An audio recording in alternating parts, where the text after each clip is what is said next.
اور پھر امام صاحب یہ فرماتے ہیں کہ مجھے یہ بتائیں کہ کیا حضور پاک نے بھی کبھی کسی میقات سے تجاوز کیا ہو بغیر احرام کے؟ ما سوائے فتح مکہ میں۔ فتح مکہ کے موقع پر بھی حضور نے فرمایا کہ اللہ نے مجھے چند گھنٹوں کے لیے چونکہ حرم میں جہاد کی قتال کی اجازت دی ہے، اس کے بعد بس ختم، پھر اس کی حرمت لوٹ آئی قیامت تک۔ بس صورت دیگر حضور صلی اللہ علیہ وسلم جب بھی تشریف لائے تو احرام سے تشریف۔ تو بہرحال 1400 صحابہ کے ساتھ سیرت کا معنی یہ نہیں ہوتا کہ آپ تاریخ کی طرح ایک قصہ پڑھتے جائیں جیسے دنیا کا قصہ پڑھتے ہیں۔ سیرت رسول کا معنی یہ ہوتا ہے کہ آپ کا ایک ایک زندگی کا لمحہ جو ہے وہ امت کے لیے روشن ہدایت ہے، آپ اس سے ہدایت پکڑیں، آپ اس سے سمجھیں کہ حضور نے سفر کیا تو سفر میں کیا طریقہ اختیار فرمایا، سرکار دو جہاں کی زوجہ مطہرہ میں تہمت لگی تو حضور کا کیا طریقہ تھا، کیا موقف تھا، کس طریقے سے آپ نے اس کو نبھایا، اور اس میں سیدہ عائشہ کا کیا موقف تھا کہ بے گناہ ہونے کے باوجود ان پہ کیا گزری اور انہوں نے کیا کیا۔ سیرت نبوی کا مقصد یہ ہوتا کہ ہم آپ کے احرام سے احرام سیکھیں، آپ کے سفر سے سفر سیکھیں، آپ کے غزوات سے غزوات سیکھیں، آپ کے طواف سے طواف سیکھیں، آپ کے اقوال مبارک سے روشنی حاصل کریں، آپ کے اعمال مبارک سے روشنی حاصل کریں۔ سیرت طیبہ کے بیان کرنے کا یا سننے کا مقصد یہ ہوتا۔ حضور صلی اللہ علیہ وسلم سرکار دو جہاں جب احرام باندھ کے چلے تو احتیاطاً آپ نے اسلحہ بھی ساتھ رکھا، لیکن اس اسلحے کو یہ نہیں کیا گیا کہ جیسے ہر فوجی کے پاس سلاح ہوتا ہے، فرمایا ایک دو اونٹوں پہ لاد لو، چونکہ مکے والے قریش کا بھروسہ تو ہے نہیں،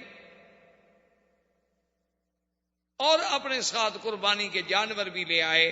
حضور صلی اللہ علیہ وسلم کے ساتھ تقریباً 70 بدن تھا، اور جب قربانی کا جانور لے آتے تھے تو اس کے لیے دو چیزیں ہوتی تھیں، ایک کو کہتے ہیں شعار اور ایک کو کہتے ہیں قلادہ، قلائد کی جمع ہے۔ کیا معنی یہ ہوتا تھا کہ یا تو مثلا اونٹ ہے، اس کی سنام ہے یا اس کا سائیڈ ہے، اس کے چمڑے کو تھوڑا سا یوں کاٹ دیتے، یوں تھوڑا سا کاٹا، یوں کاٹ لگا دی، خون نکل آیا تو اسی جگہ اس کا خون لگا دیا، یہ علامت ہو گئی کہ بھی یہ جانور قربانی کے لیے ہے، اللہ کے حرم میں ذبح ہونا ہے، اس لیے اس کو پھر کوئی دوست دشمن کوئی بھی اس جانور کو نہیں چھیڑتا تھا، یہ تو اللہ کا ہے۔ یا قلادہ کا معنی یہ ہوتا تھا کہ بھی کوئی چمڑے کا ہار وار بنا کے رسیوں کے ساتھ اس کے گلے میں ڈال دیتے، علامت ہو جاتی تھی کہ بھی یہ جانور جو ہے یہ ہدی ہے اور یہ حرم میں ذبح ہونے کے لیے جا رہا ہے۔ اگر وہ جانور گم ہو جاتا، کسی دشمن قبیلے میں بھی چلا جاتا تو اس کے ساتھ کوئی تعارض نہیں کرتا۔ حضور صلی اللہ علیہ وسلم نے حکم دیا، جانوروں کو علامات لگا دی گئی کہ بھئی یہ جانور جو ہیں ہدی کے ہیں، قربانی کے ہیں، اور ذبح ہونے حرم میں۔ حضور صلی اللہ علیہ وسلم نے سفر اپنا جاری رکھا۔ جو حضور صلی اللہ علیہ وسلم مکے کے قریب آتے گئے، کیونکہ اس سے پہلے آپ سیرت نبوی میں پڑھ چکے ہیں کہ جن لوگوں نے احزاب میں حضور کی مخالفت کی تھی، حضور نے ان کی تادیب کے لیے بڑے بڑے آپ نے بھیجے تھے غزوہ سرایا، بنو سلیم کے خلاف، بنو فزارہ کے خلاف، بنو ثقیف کے خلاف، ان سب کے خلاف جو ہے آپ نے بھیجا کہ ان کو تادیب کی جائے کہ ان لوگوں نے کیوں دھوکہ کیا ہمارے ساتھ۔ تو اب قریش کو پتا چلا کہ 1400 کا لشکر آ رہا ہے، انہوں نے کہا کہ حضور صلی اللہ علیہ وسلم اس کا مطلب ہے کہ پھر لڑائی کے لیے آ رہے۔ اب قریش بھی تیار ہو، انہوں نے کہا کہ بھی اگر یہ لڑائی ہے، 1400 آدمی لے کر تشریف لا رہے ہیں، تو صاف بات ہے کہ آپ کا مقصد جو ہے ہمارے ساتھ پھر جہاد ہے، اور تیار ہو جائیں۔ انہوں نے بھی اپنا لشکر جو تھا، اپنے جوان جو تھے تیار کر لیے، اور حرم مکہ کی حد سے نکل کر جو معروف تر راستے ہیں مدینہ منورہ کے، جیسے تنعیم سے آپ جاتے ہیں، جموم سے، عثمان سے، یہ معروف راستے پرانے دور کے یہی ہیں، تو حد حرم سے باہر آ گئے، چونکہ حرم میں تو قتال ہو نہیں سکتا۔ یہی وجہ ہے، ورنہ جب ہم طالب العلم کی حیثیت میں پڑھتے ہیں تو بڑی عجیب سی بات لگتی تھی کہ مدینہ منورہ کا راستہ تو یہ ہے اور حضور صلی اللہ علیہ وسلم چلے گئے شمیسی حدیبیہ جدے کے راستے میں، تو اتنی دور کا سفر اختیار کرنے کی ضرورت کیوں پیش آئی؟ حضور تو یوں آ رہے تھے نا مدینہ منورہ سے، تو آپ مسجد تنعیم آتے، نیچے جانے کی کیا ضرورت تھی؟ سفر لمبا ہو گیا۔ اس کی وجہ یہ تھی کہ چونکہ اس راستے پر تو قریش نے اپنی فوج کھڑی کر دی مقابلے کے لیے، حضور پاک نے اپنے صحابہ سے فرمایا کہ کوئی ایسا آدمی ہے جو ایسا راستہ جانتا ہو، کیونکہ ہم لڑنے کے لیے تو آئے نہیں، ہم تو عمرہ کرنا چاہتے ہیں، کہ قریش کو بھی پتہ نہ چلے اور ہم کسی طرح حرم میں داخل ہو جائیں۔ ایک صحابی نے کہا کہ حضور مجھے راستے کا علم ہے، راستہ تو مشکل ہے لیکن قریش کو پتہ نہیں لگے گا۔ حضور صلی اللہ علیہ وسلم نے فرمایا کہ دلونی، مجھے بتاؤ وہ راستہ۔ صحابہ کہتے ہیں طریق وعر شدید، بہت مشکل راستہ تھا، کیونکہ پھر وہ نیچے اتر گئے اور وہ راستے استعمال تو ہوتے نہیں تھے، استعمال ہونے والے راستوں میں تو کچھ نہ کچھ سڑکیں چھوٹی موٹی سی بن جاتی ہیں نا، لیکن جس راستے کو کبھی کوئی استعمال نہ کرے، پتھر ہے، پہاڑ ہے، تو نیچے اتر کر حضور صلی اللہ علیہ وسلم کا مقصد یہ تھا کہ ہم حدیبیہ کی جانب سے حرم میں داخل ہو کہ مکے والے یہاں انتظار کرتے رہے، ہم ان کے بالکل پیچھے سے حرم میں۔ حضور صلی اللہ علیہ وسلم جب آپ تشریف لے آئے مقام حدیبیہ پر، جو جدہ اور مکہ کے درمیان ہے، جسے آج کل شمیسی کہتے ہیں، جہاں انہوں نے چوکی لگائی ہوئی ہے کہ کوئی غیر مسلم جو ہے اب اندر داخل نہیں ہو سکتا، چونکہ آگے علامات حرم، تو علامات حرم نظر آنے لگ گئی، یعنی حضور صلی اللہ علیہ وسلم اتنے قریب تو آ گئے، حرم میں تو ابھی داخل نہیں ہوئے لیکن علامات حرم نظر آنے لگ گئی۔ تو اتفاق ایسا ہوا کہ جب وہ علامات حرم بھی نظر آ رہی تھی، حضور صلی اللہ علیہ وسلم کی اونٹنی بیٹھ گئی۔ اب حضور پاک اسے چلانے کی کوشش فرما رہے ہیں، اونٹنی نہیں چلتی۔ صحابہ جو ساتھ تھے حضور صلی اللہ علیہ وسلم کے، انہوں نے بھی اونٹنی کو تھوڑا سا مارا اور چلانے کی کوشش کی، بھی اب تو ہم حرم کے قریب آ گئے، اگر حرم میں ہم داخل ہو جاتے ہیں تو پھر تو کافر بھی ہمارے ساتھ نہیں لڑ سکتے نا، پھر تو نکلیں گے تو لڑیں گے۔ لیکن حضور پاک صلی اللہ علیہ وسلم نے فرمایا حبسھا حابس الفیل، اونٹنی کو مت مارو، اس کو اسی طاقت نے روکا ہے جس نے ہاتھیوں کو روکا تھا، میری اونٹنی کی عادت ہی نہیں ہے کہ سفر میں بیٹھ جائے۔ یہ معلوم ہوتا ہے کہ بس اللہ کو یہی منظور ہے، اللہ نے ہمیں روک دیا۔ حضور صلی اللہ علیہ وسلم نے قافلہ اتار دیا، لیکن حرم سے باہر گو سامنے علامات حرم نظر آ رہی ہیں، حدود حرم نظر آ رہی ہے، لیکن ہیں حرم کے باہر۔ مشرکین مکہ کو بھی پتہ چل گیا کہ ہم تو یہاں کھڑے کھڑے انتظار کر رہے ہیں، حضور صلی اللہ علیہ وسلم تو حرم میں داخل ہو گئے۔ ان کے لیے تو بہت بڑی مشکل پیدا ہو گئی کہ اگر اللہ کے نبی حرم میں داخل ہو گئے تو اب حرم میں ہم قتال نہیں کر سکتے، حرم میں اگر ہم روکیں گے تو پوری دنیا میں خبر اڑ جائے گی کہ یہ مکے والے عجیب ہیں، کہ بھئی احرام باندھا ہوا ہے، اللہ کے نبی آئے ہیں، 1400 آدمی ساتھ ہے، ان کو عمرے سے روک دیا انہوں نے، یصدون عن المسجد الحرام، تو یہ ہمارے لیے ایک بہت بڑا مسئلہ ہو جائے گا۔ انہوں نے بھی پھر اپنے آدمی ادھر پلٹے، لیکن جب وہ قریب آئے تو انہیں پتہ چلا کہ حضور صلی اللہ علیہ وسلم آ تو گئے ہیں لیکن حدود حرم میں داخل نہیں۔ اب وہ ایک اور مشکل میں مبتلا ہو گئے، انہوں نے کہا یہ کیا مطلب، اگر حضور عمرے کے لیے آ رہے تھے تو حرم میں کیوں نہیں داخل ہوئے، پھر حرم میں کے باہر کیوں رک گئے جب مقصد ہی عمرہ تھا، اور اس راستے سے تو ہم تھے ہی نہیں، اگر حضور داخل ہوتے حضور تو کعبے میں پہنچ جاتے، ہمیں پتہ نہ لگتا۔ اور یہ راستہ تو کبھی کسی نے اختیار ہی نہیں کیا، جب حضور نے اتنی مشکل راستہ اختیار بھی فرمایا، پھر حرم میں داخل ہونے سے کیا بات مانے تھی کہ باقی تو 1 قلعہ 2 قلعے کا فاصلہ رہ گیا ہے، لیکن باہر آپ اترے ہیں اور حرم میں نہیں اترے، اس کا مطلب ہے کہ حضور عمرے کے لیے نہیں آئے، یہ ہمیں اندھیرے میں رکھا جا رہا ہے، حضور تو جنگ کے لیے۔ اب مشرکین کو اپنا ایک اور فکر لاحق ہو گیا، اب پوزیشن یہ ہو گئی کہ حضور صلی اللہ علیہ وسلم نے حدیبیہ پہ خیمے لگا لیے اور مشرکین مکہ نے حرم کے بالکل آخری حدود پہ قریب ہی آنے، شہر سے تو وہ بھی نکل آئے، وہاں انہوں نے اپنے خیمے لگا دی، انہوں نے بھی اپنی فوج اتار دی،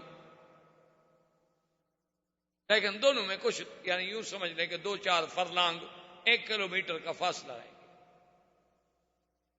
اس کے بعد قریش نے کہا کہ بھی ہمیں یہ چاہیے کہ ہم مسئلے کو اچھی طرح سوچیں، تحقیق کریں، ہم اپنا کوئی بندہ بھیجیں جو جا کے تحقیق کرے کہ آخر اللہ کے نبی چاہتے کیا۔ تو سب سے پہلا آدمی جو بھیجا گیا اس کا نام ہے بدیل ابن ورقہ۔ یہ اس وقت اسلام نہیں لے آئے، لیکن بعد میں اللہ نے ان کو بھی اسلام کی دولت سے نوازا۔ بدیل ابن ورقہ آئے، آ کے کیمپ میں آ گئے، حضور صلی اللہ علیہ وسلم کی خدمت میں آئے، سلام کیا، آ کے ملے اور پوچھا بماذا قدمتم یا محمد صلی اللہ علیہ وسلم، وقال نريد العمرہ، ہم تو عمرے کے لیے آئے اور تمہارا کوئی مقصد۔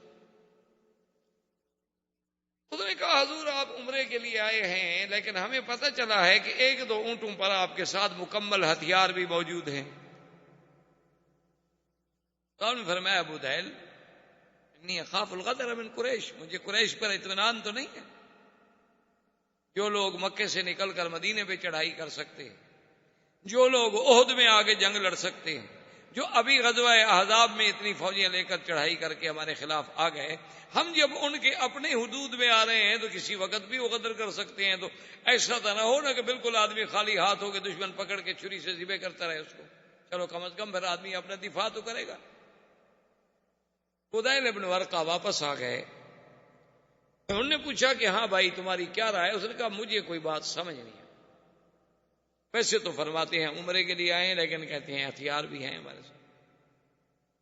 اب اللہ کے نبی کوئی بات غلط تو کہہ نہیں سکتے، جو چیز ساتھ ہے ساتھ ہے۔ انہوں نے کہا اچھا نتأکدوا بطریقۃ اخری، ہم ایک اور آدمی کے ذریعے پتہ کرتے ہیں۔ تو انہوں نے حلیس بن علقمہ، یہ احابیش میں سے تھا۔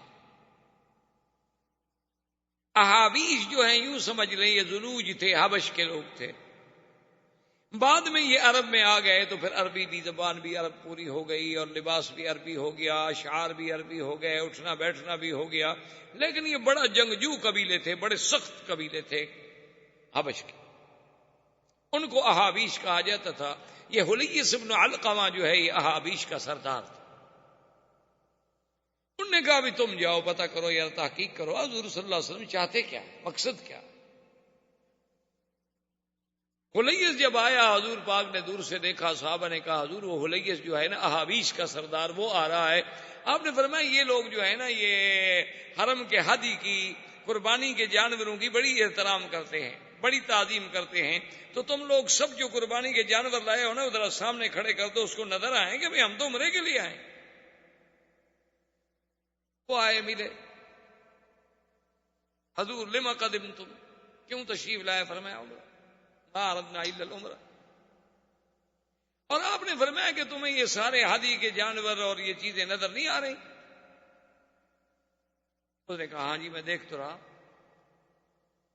وہ واپس آئے، واپس آنے کے بعد اس سے پوچھا کفار قریش نے کہ ہاں بتلاؤ بھائی تمہارا دل دماغ کیا کہتا ہے؟ اس نے کہا بھی بات یہ ہے کہ بھائی وہ عمرہ ہی چاہتے ہیں، میری تحقیق یہ ہے کہ اللہ کے نبی جنگ کے لیے نہیں آئے، لڑائی کے لیے نہیں آئے، احرام باندھا ہوا ہے، قربانی کے جانور ساتھ ہیں، شعار ہے، ان کے گلوں میں قلائد ہیں، یہ اس طرح لڑنے کے لیے آدمی آتا ہے۔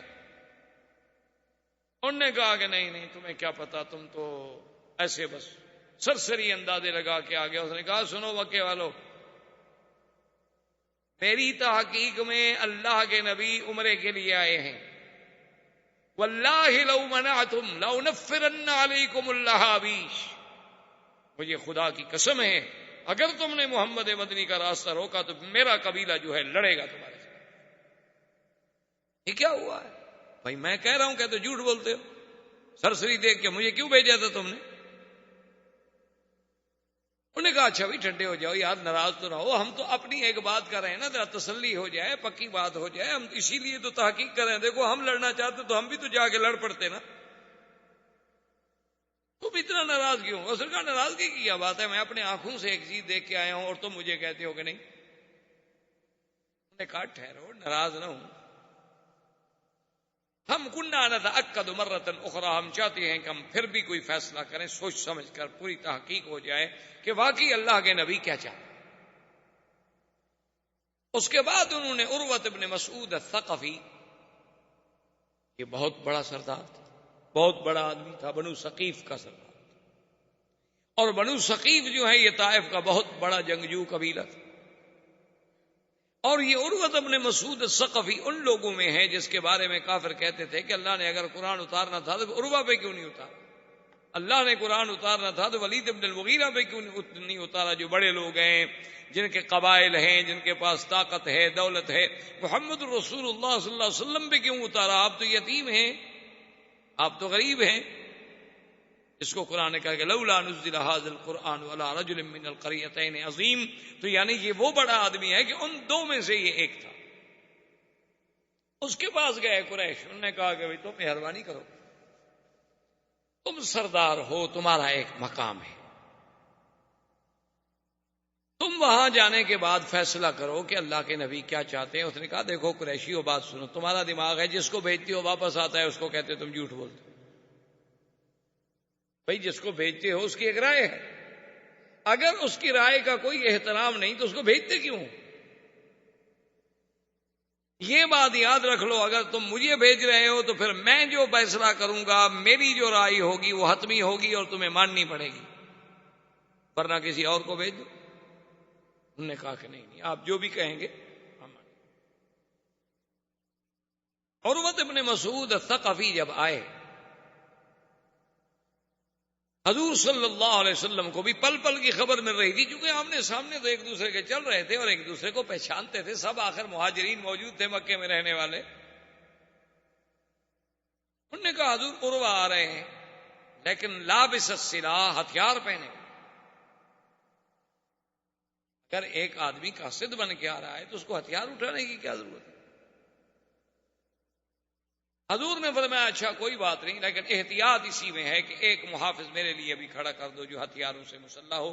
تو مغیرۃ بن شعبہ ثقفی، یہ بھی ثقفی، اور خدا کی شان دیکھیں یہ عروہ کے بھائی کے بیٹے تھے، یہ مسلمان تھے۔ اب وہ احرام میں ہیں بیچارے، لیکن پھر بھی اللہ کے رسول نے جب حکم دے دیا تو ہتھیار لگائے اور اپنے چہرے کو چھپا کے تلوار لے کر حضور کے پیچھے کھڑے۔ عروۃ ابن مسعود الثقفی چونکہ بڑا سردار تھا اور بڑا آدمی تھا، اس نے کہا کہ اب یہ تو ظاہر ہے کہ بھئی ان کے پاس جانور بھی موجود ہیں، ہتھیار بھی موجود ہیں، فیصلہ تو ہو نہیں سکتا، ہم ان کی بات تو مانتے نہیں۔ اب اس کا حل یہ ہے کہ میں ان کے ساتھ بیٹھ کے کوئی ایسی بات کرتا ہوں جو چڑانے والی بات ہو، لڑانے والی بات۔ اگر تو ان کا خون کھولتا ہے، جوش میں آتے ہیں، تو پھر یہ لڑنے آئے، اور اگر میری اس غصے والی بات کے باوجود بھی وہ صبر کرتے ہیں، حوصلہ کرتے ہیں اور تحمل سے جواب دیتے ہیں، تو صاف بات ہے کہ وہ عبادت کے لیے آئے ہیں، لڑائی ان کا مقصد ہے۔ وہ آیا حضور سے ملا اور کہا کیسے ہے؟ حضور نے فرمایا عمرے کے لیے۔ اس نے کہا حضور عمرے کے لیے جو آتا ہے تو پھر ہتھیار لے کے تو نہیں آتا،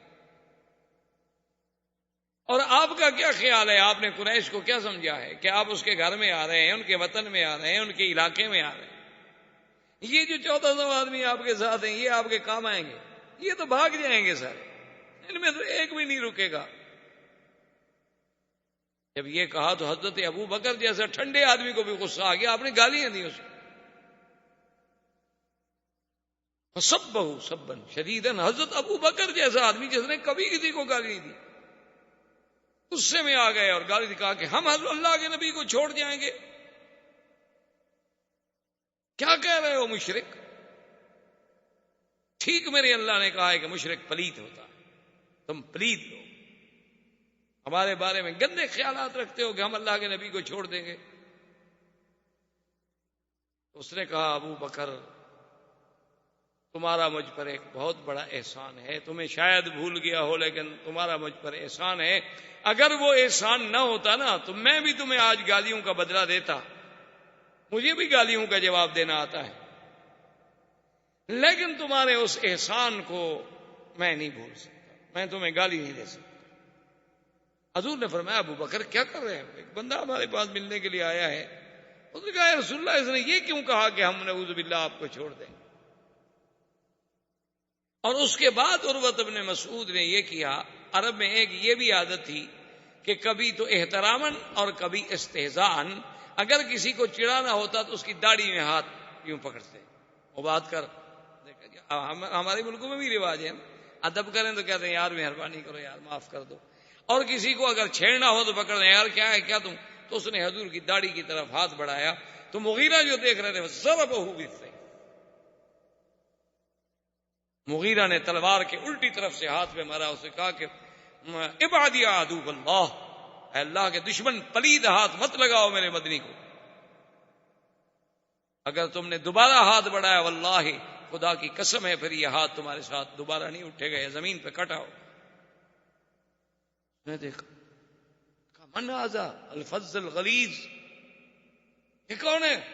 سخت درشت غلیظ سخت گندی بات کہنے والا ہے کون؟ میں نہیں پتا میں کون ہوں، کس کے ساتھ بات کر رہے ہو؟ حضور نے فرمایا عروہ اما عرفتہ، پہچانا نہیں اس کو؟ حضور میں نہیں پہچانا، کون ہے یہ تو بڑا کوئی بد اخلاق آدمی ہے، میں تو ویسے آپ کی داڑھی کو ہاتھ لگا رہا تھا، میرا کوئی توہین کا مقصد نہیں تھا، اس نے مجھے خام خواہ تلوار مار دی۔ حضور نے فرمایا ہوا ابن اخیک، یہ تمہارے بھائی کا بیٹا ہے، مغیرہ ہے۔ کہنے لگا او مغیرہ تم ہو؟ اس نے کہا اچھا وہ میرا احسان بھول گئے، ابھی کل ہی تو میں نے تمہاری جان بچائی ہے، وہ بھی بھول گئے تم، اور آج اپنے چاچے کے ہاتھ میں تلوار مار رہے ہو، میرے احسانات کو بھی تم نے بھلا دیا ہے۔ اصل میں مغیرہ جو تھا یہ اسلام لانے سے پہلے یہ اپنے بنی مالک کے 12-13 آدمیوں کے ساتھ مصر گئے، مصر میں جو مقوقس تھا اس کو جا کے ملے، جو پادری عیسائیوں کا بڑا تھا اس کے پاس گئے ملے، لیکن سب جو تھے اس کو تو بڑے احترام سے ملے، لیکن یہ مغیرہ تو اجڑ آدمی تھا نا، اس نے کوئی اس کی قدر ودر نہ کی، بس ایسے دور سے کھڑا ہو گیا۔ خیر اس کے بعد 1-2 دن رہے، جب روانہ ہوئے تو اس نے بڑے بڑے ہدایہ دیے سب کو، لیکن مغیرہ کو کوئی ہدیہ نہیں دیا، کیونکہ اس نے کہا بد اخلاق آدمی ہے، اس کو کیا ہدیہ دینا ہے بھائی۔ اب جب یہ واپس آ گئے تو مغیرہ کہے عجیب بات ہے کہ جب سب واپس جائیں گے تو کہیں گے بنی مالک والوں کو تو مقوقس نے ہدیہ دیا اور مغیرہ کو کچھ نہیں دیا، تو اس سے تو میری قبیلے میں بڑی بدنامی ہوگی، یہ عجیب بات ہے کہ سارے لوگ تو مصر سے ہدایہ لے کے جائیں اور میں مصر سے خالی جاؤں۔ یہ رات کو سو رہے تھے، تلوار اٹھائی، 13 کے 13 قتل کر دی اور سب کا سامان لے کے بھاگ گیا، 13 آدمی مار دیے بنی مالک، اور وہ ہدیہ تو ہدیہ، ان کے جو اور سامان تھے تجارت کے جو انہوں نے خریدا ہوا تھا، سارا سامان بھی اکٹھا کر کے لے گیا، ان کے اونٹ بھی بھگا گیا۔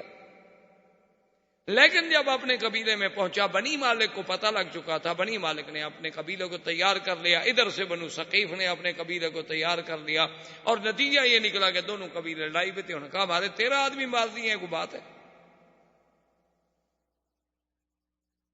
اور یہ بھاگ گیا، یہ تو چھپ گیا، لیکن دونوں قبیلے آمنے سامنے ہو گئے۔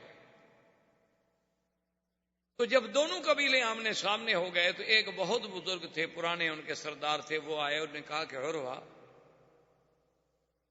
لا تفنی قومک ولا تفنی بنی مالک، اپنی قوم کو بھی فنا نہ کر، بنی مالک کو بھی فنا نہ کرو، اگر تمہاری جنگ چھڑ گئی نا تو دونوں قبیلے برباد ہو جاؤ، کیونکہ دونوں مضبوط قبیلے، دونوں ایک دوسرے کو بخشنے والے نہیں، اور تمہارے سینکڑوں بندے، یہ نہیں کہ ابھی لڑائی ہوتی رہے گی۔ کہا میں کیا کروں؟ کہا تمہارے بھائی کے بیٹے کی زیادتی ہے، تم سردار ہو، بنی مالک کا کیا قصور ہے؟ بھی ان کے 13 آدمی مارے گئے ہیں، سیدھی بات ہے میں ان کو راضی کرتا ہوں، لیکن تم دیت ادا کرو۔ اس نے جا کے بات کی بنی مالک والوں سے، انہوں نے کہا کہ چلو عروہ سردار ہے اور وہ قصور بھی اپنا مانتا ہے اور دیت بھی دیتا ہے، تو چلو ہم معاف کرتے ہیں، ہم خون بہا لے لیں گے، لیکن قتل کا بدلہ قتل سے نہیں لیں گے۔ تو 13 آدمیوں کا دیت جو تھی یہ عروہ نے ادا کی۔ اس نے کہا کل میں نے تمہیں چھڑایا اور آج تم مجھے تلوار مار رہے ہو۔ اچھا، یہ سارا سامان اونٹ وونٹ لے کے یہ بھاگ کے سیدھا مدینے شریف چلا، حضور کی خدمت میں پہنچ گیا، کہنے لگا حضور میں مسلمان ہوتا ہوں، اور سارا واقعہ سنایا۔ آپ نے فرمایا اما الاسلام فنقبل، تمہارا اسلام تو ہم قبول کرتے ہیں، اما المال فلا، یہ جو مال تم نے لیا ہوا یہ تو غداری کا ہے، چوری کا ہے، یہ نہیں ہم قبول، یہ واپس کرو بنی مالک جن کا ہے۔ اس نے کہا حضور اگر اسلام کا حکم ہے تھی، ورنہ اسی مال کے لیے تو میں نے 13 بندے مارے، لیکن اب آپ کہتے ہیں کہ اسلام اجازت نہیں دیتا، حقوق العباد ہے تو میں واپس کرتا ہوں، تو بہرحال وہ مال واپس کر دیا گیا، لیکن یہ پکا مسلمان ہو گیا۔ تو عروہ نے اس کو وہ بات یاد دلائی۔ اس نے کہا عروہ دیکھو بات سنو، احسان اپنی جگہ ہے، لیکن ھذا رسول اللہ، یہ اللہ کا رسول ہے، اس کی توہین ہم نہیں کرتے۔ اس نے کہا اچھا ٹھیک۔ اتنی دیر میں نماز کا وقت آ گیا، حضور صلی اللہ علیہ وسلم اٹھے وضو کرنے کے لیے، عروہ بیٹھا ہوا ہے دیکھ رہا ہے صحابہ وضو کر رہے ہیں، حضور نے وضو کیا، جو پانی ہاتھ سے گرے صحابہ اٹھا کے منہ پہ مل رہے ہیں، اگر آپ کا پاؤں دھلا پانی گرا صحابہ منہ پہ مل رہے ہیں، جو برتن میں پانی بچ گیا اس کو صحابہ لے کے منہ پہ مل رہے ہیں۔ تو عروہ دیکھ رہا ہے، حیران ہو رہا ہے کہ یہ کیا ہے، واپس چلا گیا عروہ۔ عروہ جب واپس گیا تو سردار جمع ہو گئے قریش کے، انہوں نے کہا کہ ہاں ماذا وراک، سناؤ بھائی تمہاری کیا تحقیق ہے؟ اس نے کہا دیکھو بات سنو،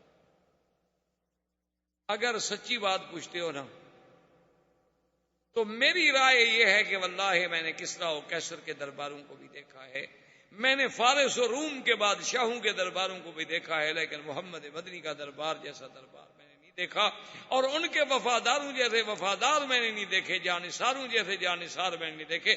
خدا کی قسم ہے اگر تم نے لڑائی لڑی 1400 صحابہ کٹ جائیں گے تو پھر تم محمد مدنی پہ حملہ کرو گے، کیوں لڑتے ہو؟ سیدھی بات یہ ہے، میری رائے یہ ہے کہ سنو کوئی فیصلہ کرو۔ انہوں نے کہا ٹھیک، سوچتے آخر کی معمولی بات تو نہیں، ہمارے لیے تو بڑا مسئلہ ہے نا کہ بغیر اجازت کے بغیر اس کے حضور آئیں عمرہ کر کے چلے جائیں، تو ہم تو مر گئے کہ ہمارے گھر میں ہم نہ روک سکے۔ بہرحال تمہاری رائے ہے، ہم اس پہ غور کرتے ہیں۔ تو انہوں نے اپنا غور کرنا شروع کیا۔ اتفاق کی بات یہ ہے کہ حضور صلی اللہ علیہ وسلم جس جگہ پہ موجود تھے پانی نہیں۔ صحابہ نے آ کے عرض کیا کہ یا رسول اللہ صلی اللہ علیہ وسلم ہمارے پاس پانی نہیں ہے، اور اب یہ پانی اتنا بچا ہے جو صرف آپ کے برتن میں ہے۔ آپ نے فرمایا ابھی کنواں تلاش کرو، نے فرمایا لیس فیہا ابیار الا بیر، یہاں اور کوئی کنویں نہیں ہے، ایک کنواں ہے جو ہم نے تلاش کیا ہے لیکن وہ خشک پڑا ہے، اس میں کچھ نہیں۔ آپ نے فرمایا دلو نہیں، چلو لے جاؤ مجھے اس کنویں پہ۔ حضور اس کنویں پہ تشریف لے آئے، اور جو اپنا پانی بچا ہوا تھا اس پانی میں آپ نے پڑا، اور اس پانی میں آپ نے اپنا لعاب دہن ڈالا، اور صحابی سے کہا بھی تم اتر جاؤ، اور رسی پکڑ کے اتر گیا۔ فرمایا کہ اپنے تیر کے ساتھ اس کے درمیان میں تھوڑی سی کھدائی کرو۔ اس نے تیر کے ساتھ لکڑی کے ساتھ کھدائی، جب کھدائی کر لی تو انہوں نے فرمایا یہ پانی اسی جگہ ڈال دو۔ صحابہ کہتے ہیں بس وہ پانی ڈالنے کی دیر تھی کہ امتلأ البئر، تو کنویں کا چشمہ ابل پڑا۔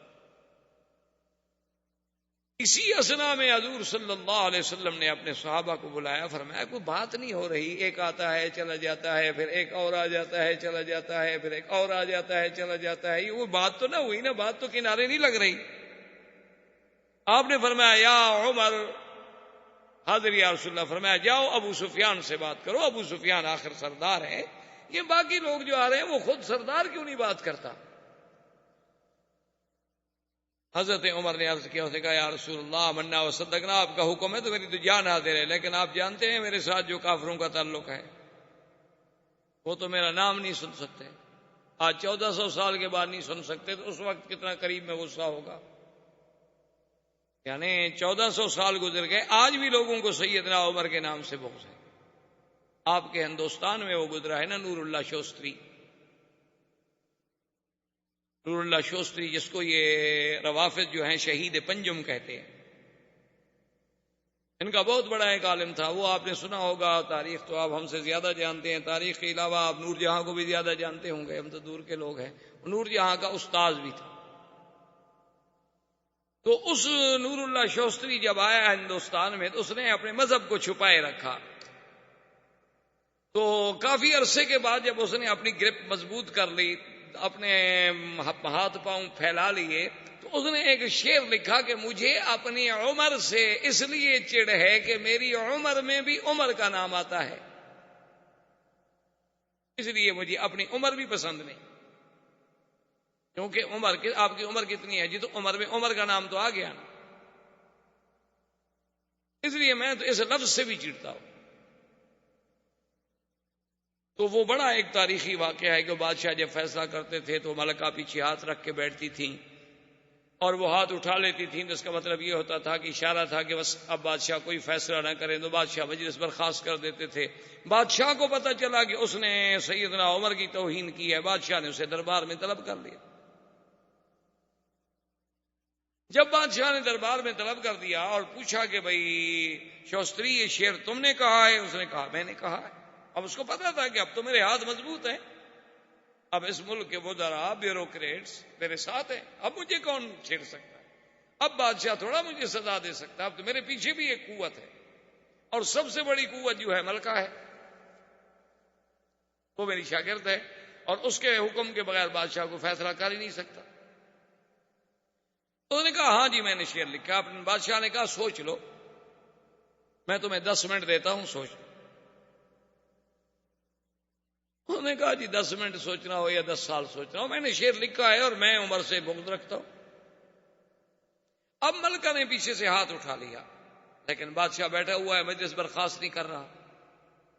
تو بادشاہ نے پھر کہا کہ سوچ لو۔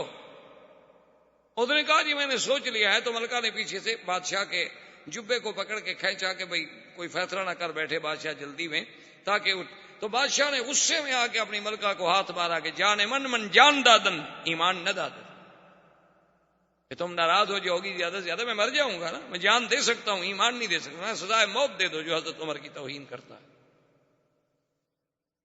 میں کہا کیا ہے؟ زیادہ سے زیادہ یہ ہو جائے گا نا کہ میں مر جاؤں گا تمہارے بغیر، تو میں جان دے سکتا ہوں ایمان نہیں دے سکتا۔ نبی کا صحابی ہو، خلیفہ راشد ہو، اور کوئی اسے گالی دے میرے ملک میں، یہ کیسے ہو سکتا؟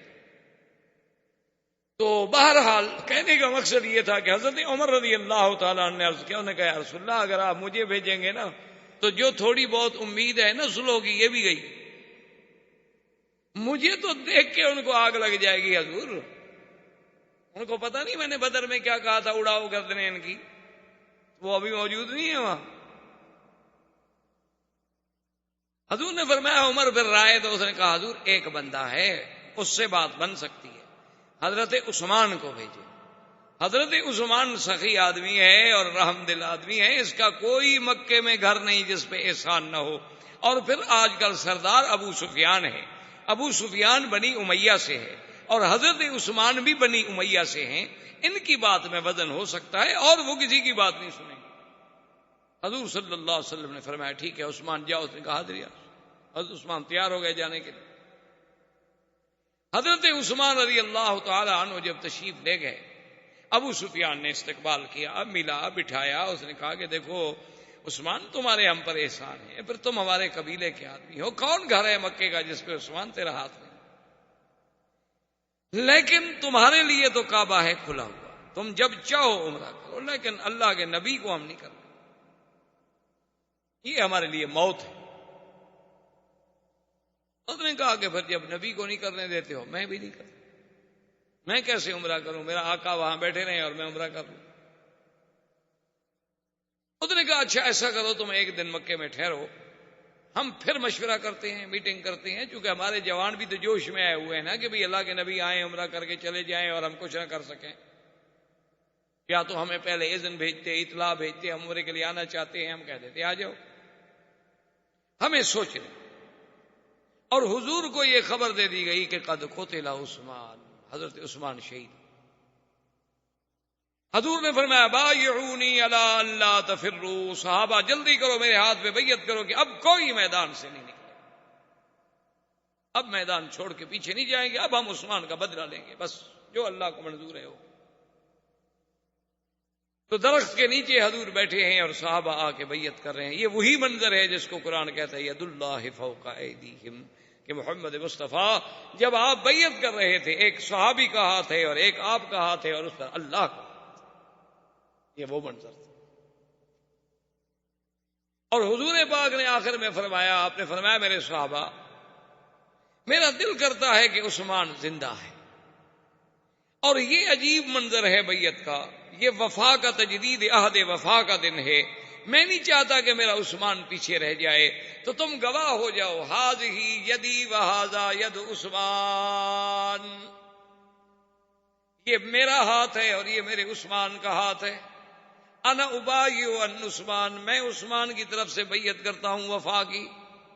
سب صحابہ اللہ اکبر کہہ کے حیران رہ گئے اور کہنے لگے واللہ ایسر النبی خیر من ایماننا، خدا کی قسم حضور کا جو بایاں ہاتھ ہے نا وہ ہم سب کے دائیں سے بھی کروڑ درجے بہتر ہے۔ عثمان تیری بڑی شان ہے کہ اللہ کے نبی نے اپنے ہاتھ کو تیرا ہاتھ بنا دیا۔ اتنی دیر میں عثمان واپس آ گئے، انہوں نے کہا حضور مجھے انہوں نے قتل نہیں کیا، مجھے تو انہوں نے عمرے کی بھی اجازت دی، لیکن وہ آپ کو اجازت دینے پر تیار نہیں ہے، غور کر رہے ہیں، مجھے کچھ دیر کے لیے روک لیا تھا انہوں نے۔ اب کافروں کو بھی پتہ چلا کہ 1400 بندے نے بیعت کر لی ہے کہ مر جائیں گے لیکن پیچھے نہیں ہٹیں گے۔ ابو سفیان نے کہا دیکھو جنگ ٹھیک نہیں، آخر 1400 آدمی جو جم جائے میدان میں، چلو ہمارا 1400 نہ مار سکے 700 ہی مار دے تو اتنا بڑا نقصان ہوگا، اس لیے بہتر ہے کہ ہم کوئی حل نکالیں صلح کا۔ تو انہوں نے کہا کہ ٹھیک ہے تم سردار ہو۔ اس نے سہیل ابن عمرو کو بلایا اور حکم دیا کہ جاؤ اور حضور سے صلح۔ سہیل ابن عمرو جب آنے لگے تو حضور کو خبر ملی کہ سہیل ابن عمرو آ رہے ہیں، یہ بھی مسلمان تھے، بعد میں اللہ نے ان کو بھی اسلام نصیب کیا۔ تو حضور نے فرمایا سہل اللہ امرکم، سہیل آ رہا ہے نا، معلوم ہوتا ہے اللہ نے تمہارا کام کوئی آسان کر دیا ہے، سہل سے ہے نا۔ سہیل آ گئے، بیٹھے حضور کے ساتھ، انہوں نے کہا حضور ہم صلح کرنا چاہتے ہیں۔ حضور بولا ٹھیک، کیا صلح؟ انہوں نے کہا حضور سب سے پہلی شرط تو یہ ہے کہ اس سال آپ عمرہ نہیں کریں گے، واپس جائیں، اس کے بدلے میں اگلے سال آپ کو 3 دن کے لیے اجازت ہوگی کہ آپ پورے صحابہ کے ساتھ بھی چاہیں تو تشریف لے آئیں، عمرہ کریں، ہتھیار نہیں ہوں گے الا السیف، صرف ہر آدمی اپنے پاس ایک تلوار رکھ لے گا، چونکہ تلوار تو ایک ان کا یعنی زیور تھا نا، عرب میں تلوار کے بغیر آدمی تو سمجھا جاتا تھا کہ آدمی نامکمل ہے۔ انہوں نے کہا تلوار ہوگی لیکن وہ بھی غماد میں یعنی اپنے اپنے کیسوں میں ڈالی ہوئی ہوگی، کھلی نہیں۔ ٹھیک ہے، دوسری شرط کیا ہے؟ اس نے کہا حضور دوسری شرط یہ ہے کہ 10 سال کے لیے ہم آپس میں نہیں لڑیں گے، 10 سال کے لیے آپ کی ہماری صلح، نہ آپ ہم پہ حملہ کریں گے نہ ہم آپ پہ حملہ، نہ آپ ہمارے دشمنوں کی مدد کریں گے نہ ہم آپ کے دشمنوں کی مدد کریں گے۔ تو تیسری شرط اس نے کہا حضور یہ ہے کہ جتنے قبائل ہیں جو آپ کا حلیف بننا چاہے اس کی مرضی، جو ہمارا حلیف بننا چاہے اس کی مرضی، یعنی جو ہمارے ساتھ ملے اس کی مرضی، جو آپ کے ساتھ ملے اس کی مرضی، اور جو ہمارے ساتھ ہوگا وہ گویا کہ ہم ہوں گے، جو آپ کے ساتھ ہوگا وہ آپ۔ انہوں نے فرمایا اس کے علاوہ اور کیا شرط؟ اس نے کہا حضور ایک ہماری اور شرط یہ ہے کہ اگر کوئی بندہ مسلمان ہو کے مکہ چھوڑ کے مدینہ منورہ چلا جائے اور اس کا ہم مطالبہ کریں یعنی ہم مانگیں تو آپ کو واپس کرنا ہوگا، اور اگر کوئی مسلمان خدا نہ کرے مرتد ہو گیا وہ واپس مکے آ جائے، آپ چاہے مانگیں گے بھی تو ہم نہیں دیں گے۔ ٹھیک، ساری باتیں جب ہو گئی حضور نے فرمایا ٹھیک مجھے ساری باتیں قبول۔ آپ نے فرمایا حضرت علی سے کہ حضرت علی اور معاہدہ لکھو۔ ابھی معاہدہ نہیں لکھا گیا تھا کہ ابو جندل اسی سہیل ابن عمرو کا بیٹا تھا، جو سہیل صلح کے لیے آیا ہوا اسی کا بیٹا ہے، وہ مسلمان ہو چکا تھا اور اس کو اس نے قید کیا ہوا تھا گھر میں کہ بھی تم مدینے کہیں بھاگ نہ جائے۔ اس کو پتا چلا نا کہ حضور اتنے قریب آ گئے ہیں تو اس نے اپنا رشتہ داروں سے مل ملا کے اسی زنجیروں کی حالت میں بھاگا اور جناب پہنچ گیا۔ وہ مسلمان نے دیکھا تو اللہ اکبر یا خونا ابو جندل صحابی ہمارا ایک آ گیا، مسلمان ہمارا ایک آ گیا۔ اور جب حضور کے سامنے آیا اس نے سلام کیا تو سہیل نے کہا یا رسول اللہ آپ کا ہمارا معاہدہ ہو چکا ہے، ھذا اول اسیر، یہ پہلا آدمی ہے جو آپ نے ہمیں واپس کرنا۔ حضرت عمر کھڑے ہو گئے، انہوں نے کہا کہ حضور ابھی ہم نے سلو نہیں لکھی، ابھی تو ہمارے معاملات طے ہو رہے ہیں، سلو نامہ لکھا ہی نہیں گیا، فریقین کے دستخط بھی نہیں ہوئے، تو اب ہم کیوں عمل کریں؟ حضور نے فرمایا اما یکفی کا کلمہ یا عمر، عمر زبان سے نکلی ہوئی بات کافی نہیں ہوتی، بندہ اپنی زبان سے نکلی ہوئی بات کا پابند نہیں ہوتا۔ اس نے کہا چپ کر گیا۔ سہیل نے کہا حضور پہلے یہ میرا قیدی واپس کرو، اس کے جا کے میں وہاں چھوڑاتا ہوں پھر واپس آ کے سلو لکھوں گا۔ تو حضور نے فرمایا ابو جندل واپس چلے جاؤ۔ اس نے کہا حضور مجھے پھر دشمنوں کو دے رہے ہیں آپ۔ حضور نے فرمایا چلا اللہ ان یجعل لک فرجا مخرجات، اللہ تمہارے لیے کوئی راستہ پیدا کرے گا۔ اور اسی زنجیروں کی حالت میں سہیل نے کہا کہ ابو جندل سے کہ چلو، ابو جندل کو لے کے چلے۔ حضرت عمر جناب آہستہ آہستہ ابو جندل کے قریب گئے، اس نے کہا ابو جندل ان المشرکین نجس ودمہم دم کلاب، یہ مشرکین پلیت ہوتے ہیں، ان کا تو خون کتے کا خون ہوتا ہے، یہ تلوار میں تمہیں دیتا ہوں، مارو اس کو اڑا دو۔ تم تو معاہدے میں شریک نہیں ہو نا، تم تو پابند نہیں، تم تو قیدی ہو ان کے پاس۔ معاہدے میں تو ہم پابند ہیں نا جو یہاں موجود تھے، انہوں نے معاہدہ کیا، تم تو معاہدے میں شریک نہیں ہو، تم تو خود قیدی ہو، تم کون سے معاہدے کے پابند ہو؟ آہستہ آہستہ عمر ساتھ جا رہے ہیں اور تلوار دینے کی کوشش کر رہے ہیں۔ اس نے کہا کہ نہیں میرا باپ ہے، مشرک ہے الگ بات ہے لیکن باپ تو ہے نا۔ اس نے کہا کہ نہیں کیا باپ ہے، کافر ہے، وہ اڑاؤ اس کو۔ لیکن ابو جندل نے ہمت نہ کی، حنا علی ابیہ، اپنے شفقت باپ کی محبت جو تھی وہ غالب، وہ لے کے چلا گیا۔ اس نے جا کے ابو سہیل کو وہیں چھوڑا، ابو جندل کو وہیں چھوڑا، واپس آ گیا۔ حضور صلی اللہ علیہ وسلم نے فرمایا علی لکھو۔ حضرت نے لکھا بسم اللہ الرحمن الرحیم۔ اس نے کہا لا یا رسول اللہ ما نعرف الرحمن الرحیم، ہم تو نہیں جانتے رحمان رحیم کیا ہے۔ یہ نہ لکھیں، آپ لکھیں باسمک اللہم۔ حضور نے کہا لکھو، حضرت نے لکھ چلو بھائی، رحمان بھی اسی کا نام، اللہ اسی کا۔ اور حضرت علی نے لکھا بن محمد الرسول اللہ۔ یہ معاہدہ کس کی طرف سے ہو رہا ہے؟ حضور کی طرف سے اور سہیل ابن عمرو کی طرف سے۔ سہیل نے کہا لا یا رسول، اس نے کہا حضور یہ نہیں ہے، ہم تو معاہدہ کرنے آئے ہیں آپ کے ساتھ، رسول اللہ کے ساتھ نہیں۔ اگر ہم نے آپ کو رسول اللہ مان لیا اور اس معاہدے پہ دستخط کر دیے تو جھگڑا کس بات کا ہے پھر آپ کے ساتھ ہمارا؟ یعنی میرے خیال میں آپ کا بارٹ لا بھی اتنی اچھی کراس کنڈیشن نہیں کر سکتا، اتنے سمجھدار تھے وہ قریش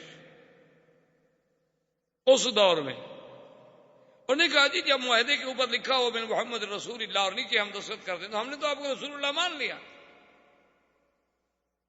ہم تو نہیں مانتے، آپ لکھیں من محمد ابن عبداللہ، ہم تو محمد ابن عبداللہ سے معاہدہ کر رہے ہیں۔ حضور نے کہا علی کاٹ دو اور لکھو بن محمد۔ اس نے کہا حضور لا، میں نہیں کاٹ سکتا، آپ کا نام لکھ کے کاٹ دوں، رسول اللہ کا لفظ لکھ کے کاٹ دوں؟ حضور نے فرمایا ام ہو یا علی، قال واللہ لا ام ہو یا رسول اللہ، خدا کی قسم ہے میں نہیں کاٹ سکتا۔ حضور نے فرمایا ادھر لاؤ، لے آؤ کاغذ، لے حضور نے اپنے ہاتھ سے لکھا، آپ نے کہا لکھو محمد بن عبداللہ، میں محمد بن عبداللہ نہیں ہوں۔ جب معاہدہ لکھ لیا گیا، معاہدہ طے ہو گیا، حضور صلی اللہ علیہ وسلم نے ارادہ ختم فرما دیا، حکم دیا بھی حلال ہو جاؤ، جانور ذبح کر دو، سر مڈا لو۔ صحابہ چپ کر کے بیٹھے ہوئے ہیں، حضور غصے میں آئے، بی بی ام سلمہ کے خیمے میں تشریف لائے اپنی بیوی کے، کہا کہ کیا بات ہے، میں حکم دیتا ہوں کہ اٹھو سر مڈاؤ، جانور ذبح کرو، اور صحابہ چپ کر کے بیٹھے ہوئے ہیں۔ میں نے دوبارہ اس لیے حکم نہیں دیا کہیں میری نافرمانی کریں اور اللہ کا غضب نہ آ جائے۔ بی بی ام سلمہ نے کہا حضور یہ ہو سکتا ہے کہ آپ کے جان نثار آپ کی تعمیل نہ کریں، وہ انتظار میں بیٹھے ہیں کہ پتہ نہیں کوئی وحی آ جائے کہ بھی چلو عمرہ کرو۔ آپ سب سے پہلے اپنا جانور ذبح کریں، اپنے سر پہ اس طرح پھروائیں، دیکھیں صحابہ کیا کرتے ہیں۔ حضور پاک نے اپنے سر پہ اس طرح پھروایا، اپنے جانور کو ذبح کیا، صحابہ دوڑ پڑے، انہوں نے کہا جی بات ختم، بات ختم، اب تو امید ختم ہوگی، جب حضور نے احرام کھول دیا ہے تو اب ہم کون؟ سب نے احرام کھول دیا اور چل پڑے. اسی راستے میں یہ آیت نازل ہوئی انا فتحنا لک فتحا مبینا. یہ آیت مبارک نازل ہوئی. حضور نے حضرت عمر کو بلایا، فرمایا ایک ایسی آیت اتری ہے کہ آسمان و زمین کے خزانے مجھے مل جائیں خوشی نہ ہوگی. تو انہوں نے کہا حضور اچھا مکہ بھی فتح ہوگا کہ نہیں؟ حضور نے کہا نہیں، مکہ بھی فتح ہوگا. یہ صلح حدیبیہ کو فتح قرار دیا گیا. وجہ کیا تھی کہ کل تو قریش کہتے تھے نا ساحر ہے، جادوگر ہے، نعوذ باللہ پرانی باتیں کہنے والا ہے. آج انہوں نے فریق مان کے بیٹھے صلح کرنے کے لیے. اس سے بڑی فتح ہے کہ دشمن آپ کی قوت کو تسلیم کر لے. اللہ کے نبی نے فرمایا انا فتحنا لک فتحا مبینا. زندگی باقی انشاءاللہ تو بات باقی. وما علینا الا البلاغ. برادران اسلام، واجب الاحترام بزرگوں، دوستوں، عزیز نوجوانوں، سرکار دو جہاں حبیب کبریا سیدنا محمد مصطفیٰ صلی اللہ علیہ وسلم کی سیرت طیبہ کے بارے میں جو سلسلہ درس اللہ کی رحمت سے شروع ہے، تو سرکار دو جہاں صلی اللہ علیہ وسلم کی ولادت طیبہ سے لے کر تقریباً حدیبیہ کے مسئلے تک ہم سابقہ دروس میں پہنچے کہ سرکار دو جہاں صلی اللہ علیہ وسلم عمرے کے لیے تشریف لے آئے، لیکن کافروں نے آپ کو روک دیا. اس کے بعد مختلف واقعات اور حوادثات پیش آتے رہے، لیکن بات یہاں تک پہنچی کہ کفار مکہ کی طرف سے سہیل ابن عمرو حضور صلی اللہ علیہ وسلم کے ساتھ شرائط صلح طے کرنے کے لیے آ گئے. شرائط صلح جو طے کی گئیں ان میں سب سے پہلی شرط تو یہ تھی کہ اس دفعہ حضور صلی اللہ علیہ وسلم ماں اپنے صحابہ کے واپس مدینہ شریف تشریف لے جائیں گے اور عمرہ نہیں کریں گے، مکہ میں داخل نہیں. لیکن اس کے بدلے میں اگلے سال قریش مکہ جو ہیں وہ حضور صلی اللہ علیہ وسلم کو 3 دن کے لیے اجازت دیں گے کہ وہ 3 دن تشریف لائیں، مکے میں عمرہ کریں اور عمرے کے فارغ ہونے کے بعد واپس مدینہ منورہ تشریف لے جائیں. لیکن ان کے ساتھ سلاح ہتھیار نہیں ہوں گے الا السیف، صرف تلوار.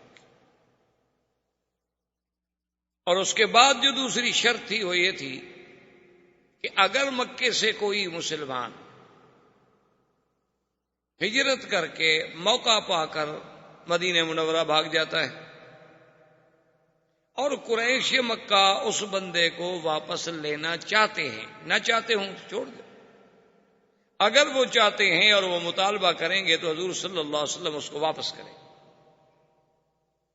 اور اس کے بالعکس اگر کوئی مسلمان خدا نہ کرے مرتد ہو کر اسلام سے نکل کر مدینہ منورہ چھوڑ کر بھاگ جائے اور مکے میں آ جائے قریش کے پاس تو قریش واپس نہیں کریں گے. اور اس کے بعد جو شرط تھی وہ یہ تھا کہ یہ معاہدہ جو ہے، یہ معاہدہ صلح جو ہے حضور صلی اللہ علیہ وسلم کے درمیان اور قریش کے درمیان، اس کی مدت 10 سال. 10 سال میں دونوں فریق امن سے رہیں گے، ایک دوسرے کے خلاف لڑائی نہیں ہوگی، چڑھائی نہیں ہوگی، جنگ نہیں ہوگی، کسی قسم کا آپس میں انتشار نہیں ہوگا. اور اسی طرح اس معاہدہ صلح میں ایک شرط یہ تھی کہ اب ہماری اور قریش کی جب صلح ہو جائے اس کے بعد جو باقی قبائل ہیں مکے کے، مدینہ منورہ کے، مکہ کے ارد گرد رہنے والے، مدینہ منورہ کے ارد گرد رہنے والے، مکہ اور مدینہ منورہ کے درمیان میں رہنے والے، تو ان قبیلے جو ہیں وہ آزاد ہیں. ان کی مرضی ہے، وہ چاہے تو قریش کے حلیف بن جائیں اور چاہے تو محمد مصطفیٰ صلی اللہ علیہ وسلم کے حلیف بن جائیں، سب کو آزادی. اور جو حلیف کسی کا بنے گا اس پر اگر کوئی چڑھائی کرے گا تو وہ حلیف اپنا تحفظ کے لیے وہ اس کا آپ کو ساتھ دینا ہوگا. اور اس حلیف کے خلاف بھی اگر کوئی مثلا ایک قبیلہ حلیف بن گیا قریش کا، اگر مسلمان اس کے خلاف زیادتی کرے تو وہ قریش کے خلاف سمجھی جائے گی، معاہدے کی خلاف ورزی ہو. ساری شرطیں حضور صلی اللہ علیہ وسلم نے قبول فرما لی ہیں، اور صحابہ حیران ہیں کہ بھی ایسی شرطیں قبول کی جا رہی ہیں، اس میں تو ہماری بہت بڑی کمزوری ہے۔ لیکن حضور صلی اللہ علیہ وسلم تو اس واقعے سے بات سمجھ گئے تھے کہ جب آپ کی اونٹنی کو روک دیا گیا تو حضور تو سمجھ گئے بھی اللہ نے روک دیا ہے، بس اب اسی میں اللہ کی حکمت ہے،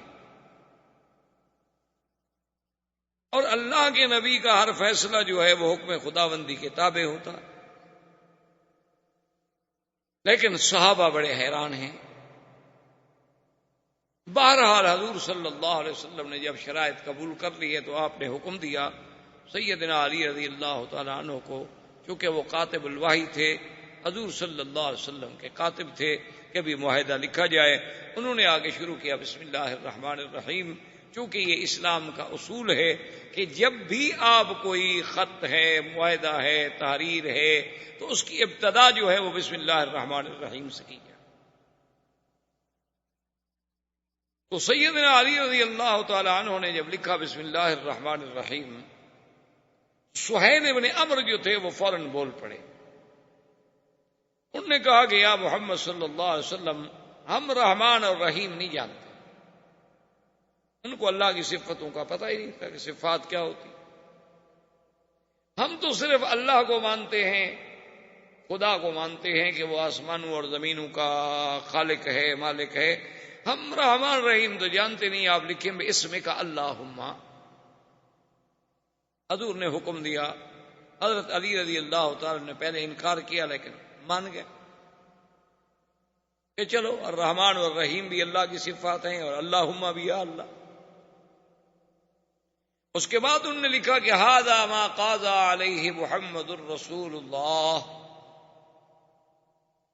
کیونکہ معاہدہ تھا نا حضور کے درمیان میں اور قریش کے درمیان، قریش کی طرف سے سہیل بن عمرو، اور مسلمانوں کے تو قائد، مسلمانوں کے آقا سردار محمد مصطفیٰ صلی اللہ علیہ وسلم۔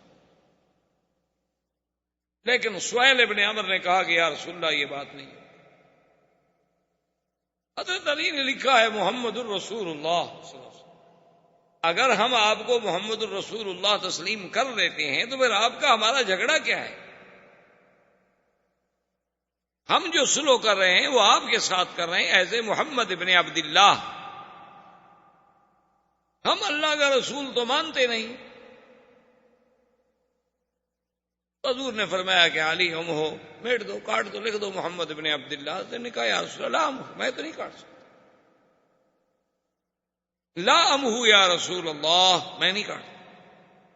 حضور نے فرمایا ہو یا علی، کاٹ دو۔ حضرت علی نے کہا واللہ لا ام ہو یا رسول اللہ، مجھے تو اللہ کی قسم ہے میں نہیں کاٹوں گا، میں رسول اللہ کے نام پر کیسے لکیر کھینچ دوں؟ اسی لیے ہر بات کو علماء، محدثین، ائمہ فقہا جو ہیں نا وہ اسی قرآن و حدیث کی گہرائیوں میں جاتے ہیں، بات کو سمجھتے ہیں۔ اب بظاہر تو حضرت علی انکار کر رہے ہیں، اللہ کے نبی کا انکار کرنا جو ہے وہ نعوذ باللہ تو کسی مسلمان سے متوقع بھی نہیں ہو سکتا، لیکن انکار کے پس پردہ کیا چیز ہے یہ دیکھنا ہوتا۔ اب ایک آدمی تو ظاہر یہی سمجھ لے گا کہ حضور کی حدیث کا انکار نہیں ہے، تو بالکل حضور کے فرمان کا انکار کر رہے ہیں اور سامنے بیٹھ کے کر رہے ہیں۔ اس لیے ہمیشہ قاعدہ یہ ہوتا ہے کہ بعض سطحی نظر رکھنے والے لوگ ہوتے ہیں نا، جی ایک حدیث پڑھ لی، کسی دوسرے کو عمل کرتے دیکھا، کہا جی یہ حدیث کا مخالف ہے، حدیث میں یوں آیا ہے اور یہ یوں عمل کر رہا ہے، حالانکہ اس بیچاروں کو پتہ نہیں ہوتا کہ احادیث کے مفہوم کیا ہیں، اور پھر اس موضوع پہ صرف ایک حدیث ہے یا اور بھی حدیثیں موجود ہیں۔ اب یہاں انکار جو ہے وہ تو ہے کہ حضرت علی کا جذبہ ایمان ہے کہ میں رسول اللہ کا لفظ کیسے کاٹ دوں، حالانکہ انکار ہے، لیکن اس انکار میں جو پیار ہے، جو محبت ہے، جو ایمان ہے، جو جذبہ ہے۔ جیسے بعض روافض جو ہیں وہ بڑا دنیا میں شور کرتے ہیں کہ حضور پاک صلی اللہ علیہ وسلم نے فرمایا تھا کہ ایتونی بکتاب، کاغذ لے آؤ میں لکھ دوں، تو حضرت عمر نے روک دیا، کہا سونا کتاب اللہ، اللہ کا قرآن کافی ہے۔ کہ دیکھو جی اللہ کے نبی کا انکار کر دیا، اللہ کے نبی کی بات نہیں مانی۔ تو حالانکہ یہ بات سمجھنے والی ہوتی ہے، حضرت عمر کا مقصد جو تھا، مفہوم یہ تھا کہ آپ کی تکلیف کا وقت ہے یا رسول اللہ، مرض الوفات ہے، جب اللہ کا قرآن جیسی جامع کتاب ہمارے پاس موجود ہے، آپ کو کیوں تکلیف فرماتے ہیں؟ یعنی کیا کوئی چیز ایسی اگر دین کی ہے، دین تو مکمل ہو چکا ہے، اللہ کا قرآن آ گیا کافی۔ مقصد حضور کی محبت اور پیار تھا، جیسے حضرت علی رضی اللہ تعالیٰ عنہ کا مقصد جو ہے وہ محبت تھی، وہ عظمت لفظ رسول تھی کہ اللہ کے رسول کے نام پر میں قلم پھیر دوں، یہ کیسے ہو سکتا؟ حضور نے فرمایا اچھا علی ادھر دکھاؤ، مجھے دکھاؤ، کہاں ہے؟ پیش کیا، حضور نے خود کاٹ، اور میں لکھو محمد ابن عبداللہ۔ اب جب حضور خود کاٹ دے تو حضور کا ہاتھ تو نہیں پکڑ سکتے حضرت۔ اسی اسنا میں شور ہو گیا صحابہ میں، شور جب ہوا حضور نے فرمایا دیکھو کیا ہے، سہیل بھی گھبرایا کہ باہر کیا شور ہو گیا ہے، تو ابو جندل جو ہیں، یہ کنیت ہے ان کی، یہ اسی سہیل ابن عمرو کے بیٹے تھے، اور یہ مسلمان ہو گئے اور باپ نے ان کو گھر میں قید کر رکھا تھا۔ اس کو موقع ملا، وہ بیچارہ اسی طرح زنجیروں کے ساتھ ہی بھاگ کے آ گیا اور یہاں پہنچ گیا۔ جب صحابہ نے دیکھا انہوں نے کہا الحمدللہ الحمدللہ، ابو جندل آ گیا، ابو جندل آ گیا۔ لیکن جب ابو جندل سامنے آیا تو سہیل ابن عمرو نے کہا کہ یا رسول اللہ، آپ کا ہمارا معاہدہ ہے اور یہ ہمارا سب سے پہلا قیدی ہے جو ہم واپس لینا چاہتے ہیں۔ حضور صلی اللہ علیہ وسلم نے فرمایا ٹھیک ہے۔ حضرت عمر کھڑے ہو گئے، انہوں نے کہا کہ یا رسول اللہ، ابھی تو ہمارا معاہدہ تحریر نہیں ہوا، معاہدے پہ دستخط نہیں ہوئے۔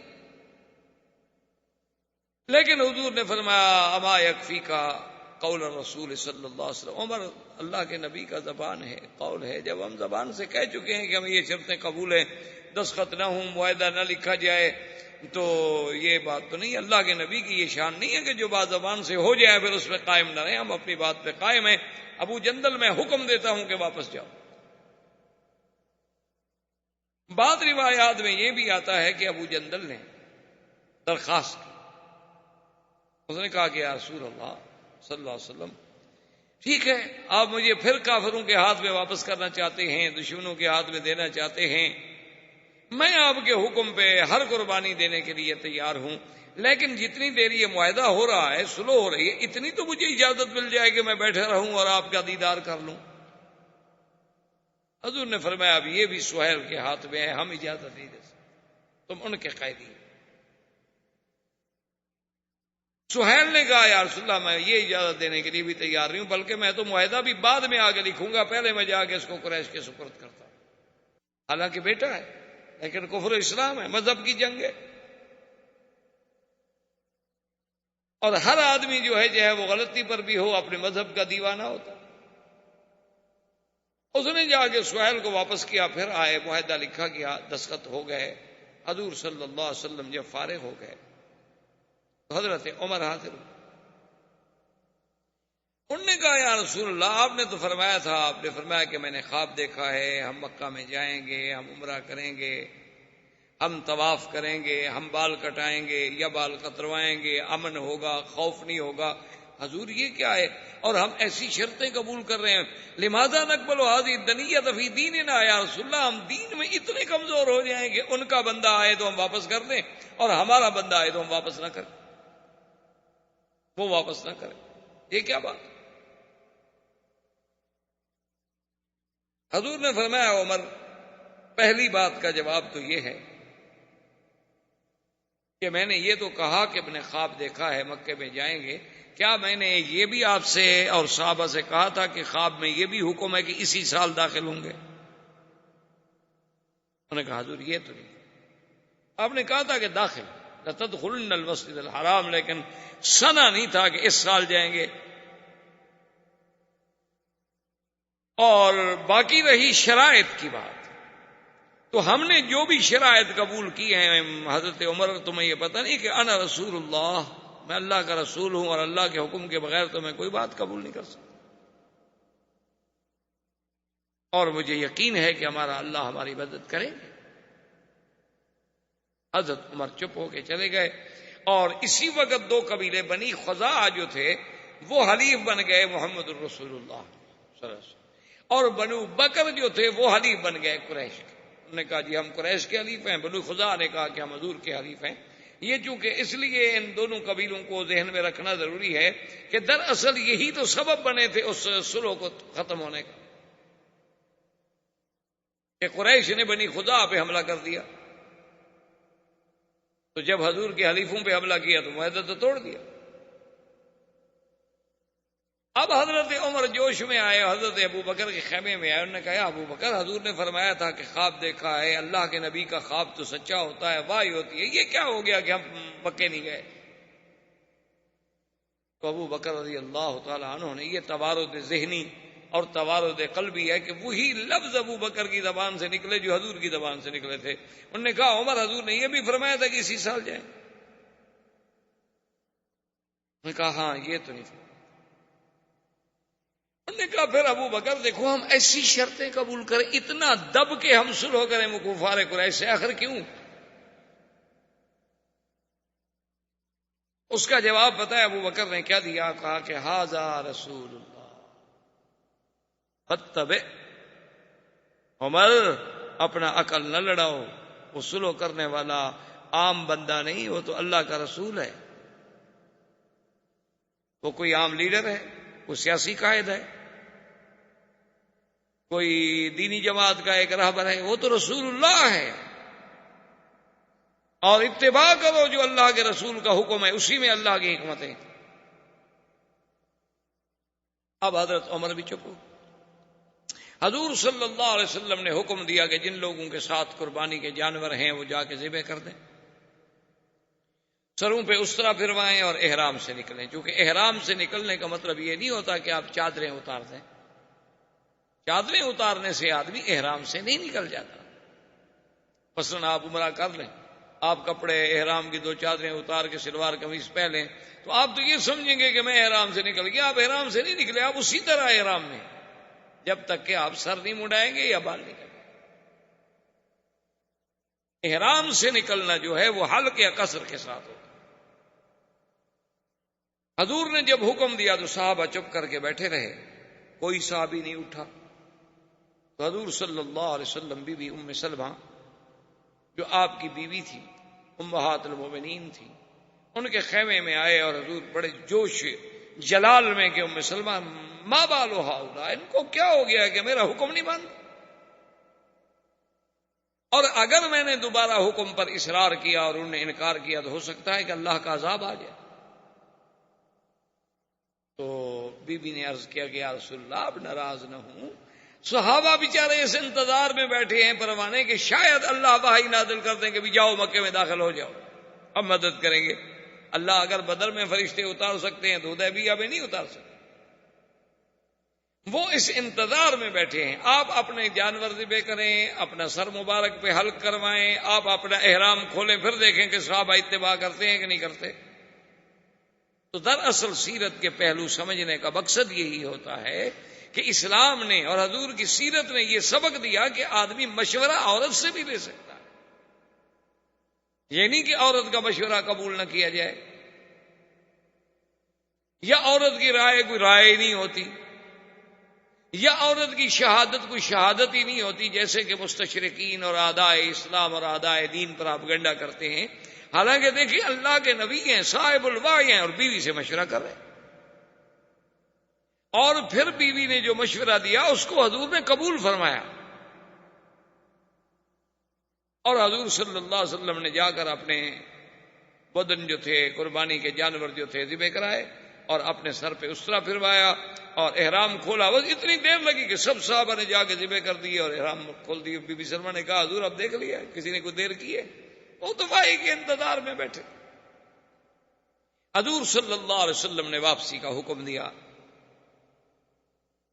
جب حضور مدینہ منورہ کے لیے روانہ ہوئے، چونکہ اونٹنیوں کا سفر تھا، اونٹوں پہ سفر ہو رہا تھا، حضرت عمر کہتے ہیں رضی اللہ تعالیٰ عنہ، ایک روایت میں آتا ہے کہ میں حضور کے قریب آیا اور میں نے بات کرنے کی خواہش کی اور میں نے سلام کیا، لیکن حضور نے میرے سلام کا جواب نہیں دیا. یعنی اونٹنی پہ بیٹھے بیٹھے حضرت عمر بھی اپنی اونٹنی حضور کے قریب لے آئے. میں رک گیا. تھوڑی دیر کے بعد میں نے پھر قریب کی اونٹنی، میں نے سلام کیا، لیکن حضور پاک نے کوئی جواب نہیں دیا. میں نے تیسری دفعہ پھر اپنی اونٹنی حضور صلی اللہ علیہ وسلم کے قریب کی اور پھر سلام کیا اور حضور پاک نے کوئی جواب نہیں دیا. تو حضرت عمر کہتے ہیں کہ میں روتا ہوا پریشان ہو کر میں اپنے آپ کو کہہ رہا ہوں کہ ثقلت امک یا عمر، کاش عمر تیری ماں نے تیرا بوجھ نہ اٹھایا ہوتا، تو پیدا ہی نہ ہوتا تو اچھا تھا کہ آج اللہ کا نبی تم سے ناراض ہو گیا. حضور کہتے ہیں میں ڈر گیا کہ کہیں میری اس بات کی وجہ سے حضور ناراض نہ ہو گیا. تھوڑی دیر گزری، حضرت عمر کہتے ہیں کہ ایک صحابی نے مجھے آواز دی اور اس نے کہا کہ حضور آپ کو بلا رہے ہیں. میں نے پھر اپنی اونٹنی کو دوڑایا، پھر حضور کے قریب آیا تو حضور نے فرمایا کہ عمر انزل علی آیا، کہ آج اللہ نے قرآن کی ایسی آیت مجھ پہ نازل کی ہے کہ اگر آسمان و زمین کے تمام خزانوں کی کنجیاں اللہ مجھے دے دیتے اور مجھے مالک بنا دیتے، اس پہ مجھے اتنی خوشی نہ ہوتی جتنی اس آیت پر مجھے خوشی. حضرت عمر نے کہا ایو آیت یا رسول اللہ، کون سی آیت؟ حضور نے فرمایا بسم اللہ الرحمن الرحیم انا فتحنا لک فتحا مبینا لیغفر لک اللہ ما تقدم من ذنبک وما تأخر. اللہ نے خبر دی کہ محمد مصطفیٰ صلی اللہ علیہ وسلم ہم نے آپ کو فتح مبین عطا فرمائی. حضرت عمر کہتے ہیں رسول اللہ یہ فتح کی خوشخبری جو ملی ہے ہمیں، کیا فتح مکہ تھا، مکہ بھی فتح ہوگا؟ حضور نے فرمایا ہاں عمر مکہ بھی فتح ہوگا. اب صحابہ کا کمال دیکھیں اور محدثین کا کمال دیکھیں کہ حضور اونٹنی پہ تھے تو جب حضور قرآن پڑھ رہے تھے نا تو آواز میں جو لہر پیدا ہوتی تھی کہ انا فتحنا لک فتحا مبینا، اسی طرح آخر تک راوی نقل کرتے آئے کہ اس آواز کی انداز یہ تھا جب حضور نے پڑھا تھا، تاکہ وہ کیفیت بھی موجود رہے. اب علماء کرام فرماتے ہیں کہ اس فتح سے مراد بعض نے کہا فتح مکہ ہے، بعض نے کہا فتح خیبر ہے، بعض نے کہا فتح حنین ہے، کیونکہ اس بیعت کے فوراً بعد اللہ نے قرآن میں یہ تو فرما دیا تھا نا، ابھی جو ہم نے آیت پڑھی تھی کہ میرے مدنی صلی اللہ علیہ وسلم اللہ اور مومنین سے راضی ہو گئے ہیں جو اس درخت کے نیچے بیٹھ کے آپ کی بیعت کر رہے ہیں. لقد رضي الله عن المؤمنين إذ يبايعونك تحت الشجرة فعلم ما في قلوبهم فأنزل السكينة عليهم وأثابهم فتحا قريبا ومغانم كثيرة يأخذونها وكان الله عزيزا حكيما. اللہ نے قرآن میں فتح قریب کی ایک خوشخبری پہلی آیات میں بھی دے دی تھی، لیکن اکثر مفسرین کرام یہ فرماتے ہیں کہ نہیں، فتح مبین جو ہے حضرت ابن عباس بھی یہی فرماتے ہیں کہ صلح حدیبیہ جو ہے یہ فتح مبین، یہی فتح. انہوں نے کہا کہ فتح مکہ تو ہے، فتح مکہ ہے، فتح خیبر ہے، اس کا دوسری آیات میں ذکر موجود ہے. حنین ہے، اس کا بھی اشارے قرآن میں موجود ہے، ومغانم کثیرۃ یاخذونها.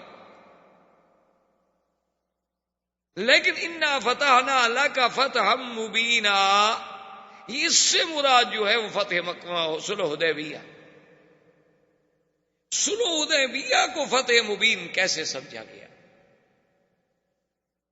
کہ بھئی صلح حدیبیہ تو بظاہر تو اگر آپ دیکھیں تو مسلمان تو یعنی بڑے کمزور پہلو ہے کہ مسلمان عمرے کے لیے نہ جا سکے، واپس آ گئے. یعنی بظاہر تو کافر نعوذ باللہ اپنی بات میں کامیاب ہو گئے کہ ہم حضور کو اس دفعہ داخل نہیں ہونے دیں. مسلمان تو ناکام ہو گئے، واپس آ گئے. لیکن اللہ فرماتا ہے کہ یہ فتح مبین ہے، تو اس پر مفسرین کرام نے، علماء کرام نے، اللہ ان پہ قبروں پہ کروڑوں رحمتیں فرمائے، انہوں نے کہا کہ سمجھیں کہ صلح حدیبیہ ہی فتح مبین ہے. کیسے فتح مبین ہے؟ انہوں نے کہا کہ حضور صلی اللہ علیہ وسلم کے بارے میں کفار مکہ پہلے کیا کہتے تھے؟ وہ تو کہتے تھے نعوذ باللہ جادوگر ہے. کفار مکہ تو کہتے تھے کہ آپ شاعر ہیں، آپ کاہن ہیں، آپ جادوگر ہیں، آپ نعوذ باللہ خود قرآن بنانے والے ہیں. آپ اللہ کے نبی نہیں ہیں۔ تو جو لوگ کل تک شاعر کہتے تھے، ساحر کہتے تھے، اور جو لوگ پھپتیاں کستے تھے کہ بھئی دیکھو کیا مسلمان، کیا جناب ان کی طاقت ہے، اور کیا یہ سوچ رہے ہیں کہ ہمارے مقابلے کریں گے، جن کو مکے میں رہنے کا ٹھکانہ نہیں ملتا، کبھی حبش جاتے ہیں، کبھی مدینہ جاتے ہیں، تو آج ان دشمنوں نے آپ کو ایک فریق مان لیا، آپ کی قوت کو تسلیم کر لیا، سلو کرنی پڑی۔ ورنہ تو وہ کہتے ہیں ہم مکے میں بیٹھے ہیں، حضور مدینہ کتنا دور ہے، حدیبیہ تو مکے کے قریب ہے، تو اٹھ کے فوج کے ساتھ حملہ کر لیں، ہم تو یہی ان کو ختم کر دیں، گویا 1400 آدمی ہمارے ہاتھ میں آیا ہوا ہے۔ لیکن اس کے باوجود وہ برابر کی سطح پر بیٹھ کے ایک معاہدہ کر رہے ہیں، سلو کر رہے ہیں، اور جو ہمارا حلیف ہوگا آپ نہیں چھیڑیں گے، جو آپ کا حلیف ہوگا ہم نہیں چھیڑیں گے، تو اب برابر کی قوت تسلیم کر رہے ہیں۔ اور باقاعدہ معاہدہ جو ہے وہ کعبۃ اللہ میں رکھا گیا۔ اس سے بڑی فتح کیا ہوتی ہے کہ دشمن آپ کی قوت کو تسلیم کر لے، دشمن آپ سے بات کرنے کی طاقت کو مان لے۔ ورنہ جو دشمن آپ کی طاقت نہ سمجھے، آپ اس سے کہیں جی ہم آپ سے مذاکرات کرنا چاہتے ہیں، چھوڑو یار آپ سے کیا مذاکرات ہم نے کرنے ہیں، تم کون ہو مذاکرات کرنے والے؟ تو مذاکرات تو اسی سے کیے جاتے ہیں نا جن کی قوت و طاقت کو تسلیم کیا جاتا ہے کہ چلو جی ٹھیک ہے پھر بیٹھ جائیں بات کرتے ہیں۔ ورنہ جو طاقت کے گھمنڈ میں ہوتا ہے وہ کہتا ہے جی ہم کیا بات کریں، کس چیز کی بات کریں۔ ایک دوسری بات یہ ہے کہ اگر آپ الحمدللہ میرے سب بھائی پڑھے لکھے لوگ ہیں، تاریخ پہ نظر ہے، یا نہ بھی ہو تو نظر ڈالی جا سکتی ہے، کوئی ایسا مشکل مسئلہ نہیں ہے، صرف ایک دلچسپی ہے نا کہ اللہ ہمیں دین کی طرف تھوڑا رجحان دیتے۔ ورنہ آدمی پڑھا لکھا آدمی، اگر آپ انگریزی کی کتابیں پڑھ سکتے ہیں، اگر آپ اپنے میڈیکل سائنس پڑھ سکتے ہیں، تو اللہ کا قرآن بھی پڑھ سکتے ہیں، کوئی منع تو نہیں ہے۔ ہے تو صرف دل کو سمجھانے کی بات نا کہ تھوڑا سا اس خدا کو بھی ہم حق دے دیں۔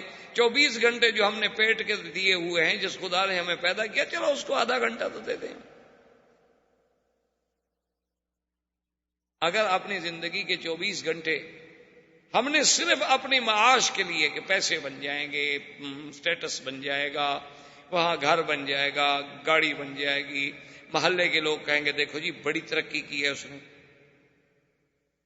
اگر اس کے لیے ہم کریں چلو ٹھیک ہے وہ بھی کریں، کوئی منع نہیں ہے شریعت میں، حلال طریقے سے آدمی کمائے تو کیوں نہ کمائے، لاکھ دفعہ کمائے، لیکن اس خالق و مالک کو جس نے ہمیں پیدا کیا ہے، جس نے ہمیں یہ صلاحیتیں بخشی ہیں، جس نے ہمیں عقل دیا ہے، جس نے ہمیں علم دیا ہے، اس کے لیے کم از کم اپنے 24 گھنٹے میں سے آدھا گھنٹہ تو ایک مختص کر لیں کہ یہ آدھا گھنٹہ محض اللہ اور اللہ کے رسول کی باتیں سمجھنے اور پڑھنے کے لیے ہے۔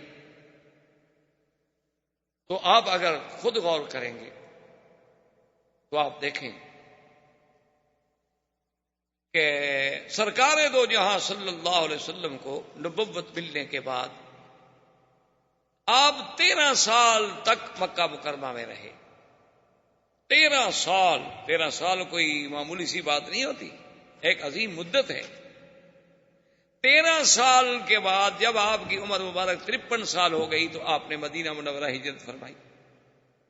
یعنی مجموعی طور پر اگر آپ دیکھیں تو جب آپ ہجرت کر کے آئے ہیں، مدینہ منورہ میں پہنچے ہیں، تو تقریباً 13 اور 14 15 سال کی محنت کے باوجود مسلمان کتنے ہوئے؟ 150۔ یہ تو پھر انصار میں سے مسلمان ہوئے نا مدینے میں۔ اچھا، اس کے بعد جناب آپ مزید بھی آپ کی عمر مبارک کے 6 سال ملا لیں، کیونکہ یہ واقعہ حدیبیہ کا جو ہے یہ 6 ہجری میں آ رہا ہے، تو 6 سال اگر آپ اس کو بھی شامل فرما لیں، اور تاریخ ہجری جو ہے وہ ہجرت کو مقدم رکھا گیا، وہیں سے شروع ہوتی ہے، تو 6 اور 13 19 سال۔ تو 19 سال میں کل کتنے مسلمان تھے؟ 1400 آدمی جو حضور کے ساتھ عمرے پہ آیا، 500-600 نہیں آیا ہوگا، یعنی بچے عورتیں کچھ گھر رہ گئے نہیں آئے، یعنی 2000 آدمی، 3000 آدمی، بڑے سے بڑا آپ لگا لیں 3000 آدمی ہو گیا ہوگا مسلمان۔ تو 19 سال کی محنت میں تو صرف 3000 مسلمان ہوا۔ حدیبیہ کی صلح ہوئی سن 6 ہجری کے آخر میں، 7 میں حضور نے عمرۃ القضاء فرمایا، اور 8 ہجری میں مکہ فتح ہو گیا، تو حضور کے ساتھ 10,000 کا تو صرف لشکر تھا جو مکے میں آیا، یعنی 19 سال میں ہم نے 3,000 مسلمان ہوئے۔ حدیبیہ کی فتح صلح کے بعد 10,000 تو لشکر تیار ہو گیا، اس سے بڑی فتح ہوگی؟ اس طرح اسلام پھر آگے بڑھا، کیونکہ دونوں فریقوں کے درمیان معاہدہ صلح ہو گیا، امن قائم ہو گیا۔ اب وفد باہر جانے کا مواقع ملے، اور حضور صلی اللہ علیہ وسلم جن لوگوں نے احزاب میں آپ کے خلاف حملے کیے تھے ان کو پہلے ادب سکھا چکے تھے، وہ الگ روب پڑ گیا تھا لوگوں پر، تو اللہ نے اسلام کو ایسی طاقت دی کہ صرف 2 سال کے بعد اس فتح کو فتح مبین کیسے نہ کہا جائے۔ یہ تو سب سے بڑی فتح تھی۔ اور دوسری بات یہ دیکھیں کہ اللہ کے نبی نے جو خواب دیکھا تھا اس میں یہ بات شامل تھی، لقد صدق الله رسوله الرؤيا بالحق لتدخلن المسجد الحرام إن شاء الله آمنين